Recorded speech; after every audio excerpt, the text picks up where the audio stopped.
हाँ जी, तो तीसरे टेस्ट मैच का पहले दिन का खेल कुछ ओवर का हुआ, 13 ओवर का हुआ लगभग। 13 ओवर 2 गेंदें या 3 गेंदें पड़ी। और दूसरे दिन मतलब तीसरे टेस्ट का पहले दिन का खेल हो गया पूरा ख़त्म।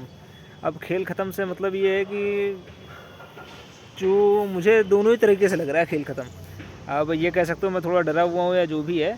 तो पहली चीज़ तो आप ये कह सकते हो कि इंडिया ने टॉस जीता और उसके बाद से फील्डिंग का फ़ैसला किया। तो जानते हो आप लोग, गेंदबाजों पे थोड़ा दबाव तो रहता ही है शुरुआत में कि अर्ली विकेट लेने हैं, जल्दी विकेट लेने हैं। मतलब शुरुआत के ये माने चलो 10-12 ओवर में ऐसा होता है कि 2 विकेट मिल जाए तो अच्छी शुरुआत मानी जाती है कि आपको जो फ़ैसला है वो सही हो गया है। यानी कि ये माने चलो आप ये सोचते हो कि अगर आपने फील्डिंग करी है पहले टॉस जीत करके, तो जब लंच के सेशन में आप जाओ कम से कम 3-4 विकेट ले करके जाओ। क्योंकि अच्छा, उसका एक ख़ास रीज़न ये भी था कि मतलब राहुल मतलब जो टीम मैनेजमेंट ने सोचा, रोहित शर्मा ने जो सोचा वो ये था कि यार ओवरकास्ट कंडीशन है, बारिश हो रही है, इन आउट हो सकता है कि मतलब बार बार ऐसा हो सकता है कि आपका जो बैट्समैन है, अगर आप बैटिंग करते हो तो आपको बार बार गेम रुकेगा 10 मिनट के लिए, 15 मिनट के लिए, 20 मिनट के लिए, तो आपको अंदर जाना पड़ता है, वापस से आकर कॉन्सनट्रेट करना पड़ता है।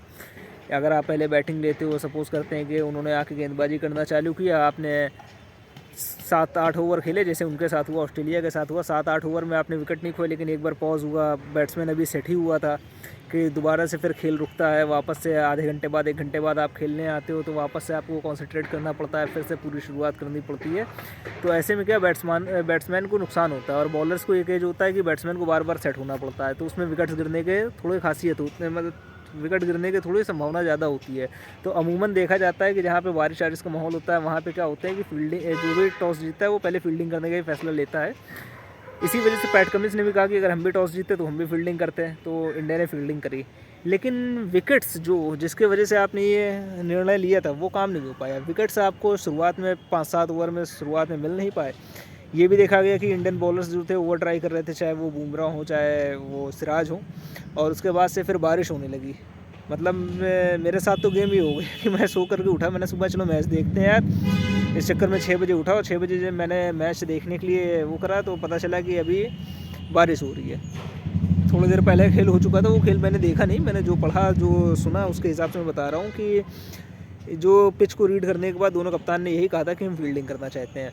तो अब जब दोबारा से गेम चालू हुआ तो ये हुआ, चलो अब देखते हैं क्या होता है। लेकिन एक चीज़ आपको ये देखने को मिली कि इंडिया के ने जो पहले बॉलिंग करी 5-7 ओवर, उस बॉलिंग करने में इंडिया को ये गलती का रियलाइज़ हो गया कि यार हम लोग ओवर ट्राई कर रहे हैं। तो वो दोबारा जब बॉलिंग करने के लिए आए वापस से, तो बैट्समैनों को थोड़ी दिक्कत हुई। 4-4 ओवर 5-5 ओवर लगातार मेडन, 4 ओवर तो लगातार मेडन हुए जो मुझे याद है। 2 आकाशदीप के ओवर थे, एक बुमराह का था और एक सिराज का ओवर। तो लेकिन उसके बावजूद भी इंडिया को विकेट कोई नहीं मिला। अब आपने गेंद 13 ही ओवर किया है, 13 ओवर में विकेट नहीं मिला और तीनों तेज गेंदबाजों ने अपने अपने थोड़े थोड़े ओवर कर लिए। बुमराह ने आई थिंक 6 ओवर किए हैं और बाकी 4 ओवर, 3 ओवर उस आकाशदीप ने किए हैं और 3 ओवर के लगभग, या चौथा ओवर सिराज के चल रहा था मुझे जो याद आ रहा है इसके हिसाब से। लेकिन अर्ली प्रोडिक्शन आप कह सकते हो, सारी चीज़ें कह सकते हो, लेकिन जैसा कप्तान ने सोचा था फील्डिंग करने का, उसके बाद जो रिज़ल्ट आना चाहिए था वो रिज़ल्ट नहीं आया है।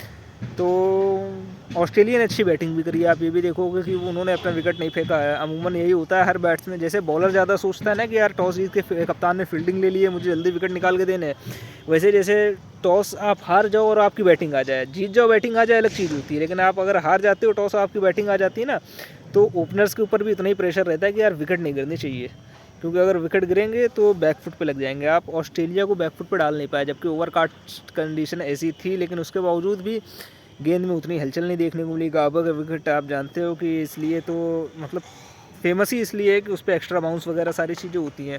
अच्छा, 2 चीज़ें हैं, आप 2 चीज़ें देखोगे, मैं इस तरीके से देखता हूँ, मतलब बाकी और जो लोग होंगे वो अलग तरीके से देखते होंगे, मुझसे ज़्यादा जानने वाले भी होंगे, और हर एक की अपनी अलग राय होती है कि इंडिया के जो बॉलर्स हैं वो विकेट टू विकेट गेंदबाजी करते हैं, और चक्कर क्या है, ओवर ट्राई जब करते हैं तो गेंदबाजी ऑफ में ज़्यादा होने लगती है। आज थोड़ा वो देखने को मिला। अब यहाँ पे विकेट टू विकेट करके भी आपको उतनी ज़्यादा वैसी मुझे नहीं लगता सफलता मिलने वाली, क्योंकि गाबा पे होता है एक्स्ट्रा बाउंस। जब जहाँ पे एक्स्ट्रा बाउंस होता है ना, वहाँ पे दिक्कत क्या होती है कि आपको एलबीडब्ल्यू और विकेट्स जो हिटिंग गेंदें होती हैं वो कम हो जाती हैं। एलबीडब्ल्यू बहुत कम मिलते हैं आपको, मतलब डंडा उखड़ने की संभावना बहुत कम हो जाती है। आपको एजेस से जो है विकेट मिलते हैं। अब एजेस से विकेट मिलने का सीन क्या है, जो कि अगर आप अच्छे बॉलर हो या अच्छे बैट्समैन हो तो आप समझते हो, अच्छी टीम के प्लेयर हो तो आपको विकेट जो है वो 8वें और 9वें स्टंप पे नहीं मिलेगी जहाँ पे गेंदबाजी होती है। मतलब अब वो ये भी कह सकते हो कि रिदम में आने में इतने ओवर लगते हैं जितने ओवर में गेम ही ख़त्म हो गया आज का।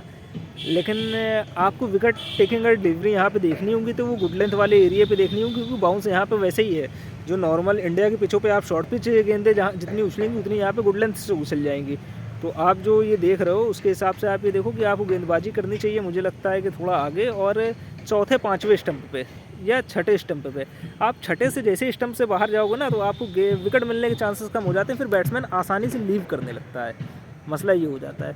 अब देखते हैं इंडिया, जैसे कि मैंने बताया कि पहले जब उन्होंने 4-5 ओवर डाले, 5 ओवर डालने के बाद जब गेम रुका, एग्जैक्ट कितने ओवर थे मैं देख नहीं पाया, तो जब गेम रुका वापस से वो लोग जब आए तो वापस से आने के बाद वो एक प्लान के तहत आए कि अभी हमें थोड़ा गेंदबाजी थोड़ी ये वैसे करनी है कि ओवर ट्राई नहीं करना है, हमें रन भी रोकने हैं, ये सारी चीज़ें। क्योंकि उस्मान ख्वाजा ने पहले 2 चौके मार दिए थे, उनके रन आ गए थे। तो अब ये देखने वाली बात है कि अच्छे प्लान के साथ दोबारा से आते हैं या नहीं आते हैं, और फिर देखते हैं कल का दिन कैसा होता है। एक तो ऑस्ट्रेलिया में टेस्ट मैच होता है, अब आ रही है टेस्ट मैच वाली वाइब। आपको रियलिटी बताऊँ, ऑस्ट्रेलिया में जब टेस्ट मैच होते हैं ना वो सुबह 5 बजे उठना और 5:50 से मैच चालू, 6 बजे से मैच चालू हो जाता है। आँखों में नींद भरी, आप एक बार देख रहे हो, आपने देखा गेंद गई, दूसरी बार आप जब देख रहे हो पता चला डंडा गया। तो वो चीज़ें अब होने लगी हैं। मुझे इसी बात का डर था कि इंडिया की ऐसा ना हो बैटिंग आ जाए और गाबाई कंडीशन सबको पता है कैसे क्या होती है। मुझे ऐसा नहीं लगा था कि मतलब ऐसा हो कि जब देखना मैच चालू करें या जब मैच देख रहे हो पता चला लंच होते होते 2 विकेट अंदर हों, मतलब 2 बैट्समैन पवेलियन में आपके बैठे हों, जैसी फॉर्म चल रही है बैट्समैनों की। तो होपफुली इंडिया की बैटिंग नहीं आई तो वो क्लैप्स होने से बैट्समैन ही बच गए। और क्या नाम है, लेकिन बॉलर्स चक्कर क्या है, जो अच्छा कर रहा था उसके ऊपर और प्रेशर आपने डाल दिया फील्डिंग लेकर के। लेकिन अब जो अच्छा कर रहा है उससे जिम्मेदारी भी दी जाती है, इसी बात की उम्मीद भी होती है कि वो और अच्छा करके दे। अब देखते हैं आगे क्या होता है, कल का दिन कैसे स्टार्ट करते हैं इंडिया। अच्छा, ये एक और देखने वाली बात होगी कि अब इंडिया सेकंड बैटिंग करेगा, उसके बाद से इंडिया 4th बैटिंग करेगा, तो इंडिया को चेस के लिए भी जाना पड़ेगा। हालांकि जब गाबा में आपने घमंड तोड़ा था, आपको याद हो, तो आपने चेस करते ही वही वो कारनामा किया था। तो इंडिया इस बात को भी लेकर मुझे लगता है कॉन्फिडेंस था, उन्होंने कहा चलो यार चेस करेंगे, लास्ट में क्या होता है देखते हैं।